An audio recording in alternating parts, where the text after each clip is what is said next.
A lot of you have been sliding into my DMs lately, asking exactly how I animate those professional cinematic moving maps. Today, I am going to walk you through a simple, mostly free workflow that gets you these moving maps in just a few minutes. I will show you 3 common scenarios I use all the time, starting with a plain land map where I want to animate moving cars. Next, we will look at a map with a river where the water needs to look believable rather than static or choppy.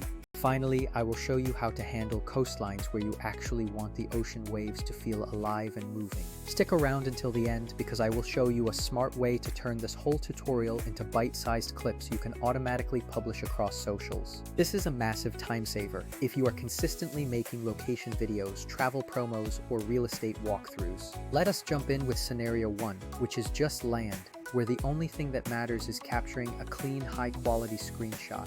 Open your preferred mapping app, find the specific angle you want, and take a screenshot without any toolbars or UI elements. Once you have that image, the quickest route is to use a frames to video tool, which allows you to turn a still into a moving clip. Create a new project, set the mode to frames to video, and import your clean map screenshot to get started. Duplicate the image to create a short sequence, essentially letting the tool interpolate motion across a few frames. I usually copy the image a few times so the AI has enough room to apply subtle, realistic motion to the map. Then, paste in the specific prompt I use to animate small moving objects like cars, which I have included in the description. Hit send, wait a few moments while the clip renders, and get ready to review the final output. When the video finishes, watch it carefully because AI does great work, but sometimes artifacts appear where roads meet grass. If it looks clean, go ahead and download the original size, or if you have spare time, choose the upscale option for a crisper result. Pro tip, import that clip into your editor and give it a slight zoom in to remove any potential watermarks from the edges. Next up is land with a river, and this one needs more care because water movement is inherently tricky for these models. If you send the raw screenshot straight into an animation tool,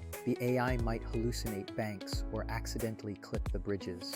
That is why I use an intermediate enhancement step to refine the image before we try to animate the water itself. Open a strong image editor or AI tool that refines visuals and paste in your original map screenshot. Use a prompt asking the model to refine the river edges and make the water texture realistic without altering key features like roads. Let the model enhance the water look, then download that refined image because this step is critical for the animation.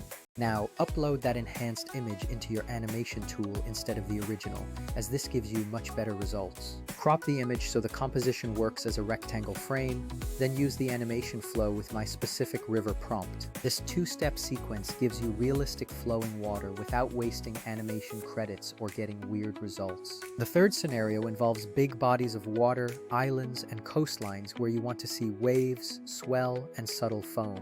The approach is almost identical to the river workflow, but you tell your image editor to focus on sea texture and coastal foam. After the model enhances the sea, take that image into your animation tool, crop it, and use a wave-specific prompt. Watch the result carefully, and if the waves look too repetitive, simply tweak the prompt to add more randomness. Remember, do not screenshot from too far away because the more zoomed in detail you have, the better the AI can generate believable motion.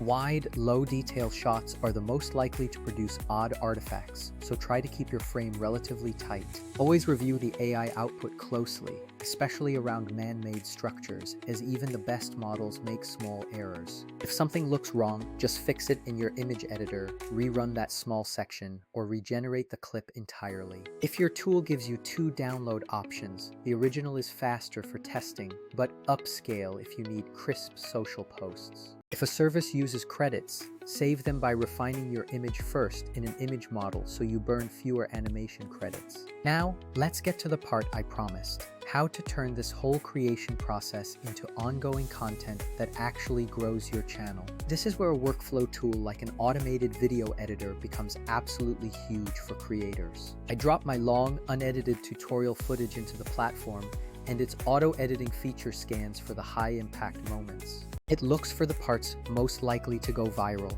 like the before and after reveal, or the moment the waves animate perfectly. It automatically creates multiple short clips from that long file, which saves you hours of manual scrubbing and cutting. From there, the auto schedule feature is golden because you can set how often you want clips to be posted. Your tool will queue the clips and publish them automatically, so there is no babysitting or manual uploading required. And because there is a content calendar built in, you can visualize what is going out, tweak captions, and apply branding from one dashboard. Compared to stitching clips manually and managing spreadsheets, this simple integration saves me hours every single week. Always keep the high-res original of your animated map, because your tools can pull better thumbnails from a higher-res master. Use the animated before and after reveal as your hook, because starting with a still and smashing to the animated version grabs attention.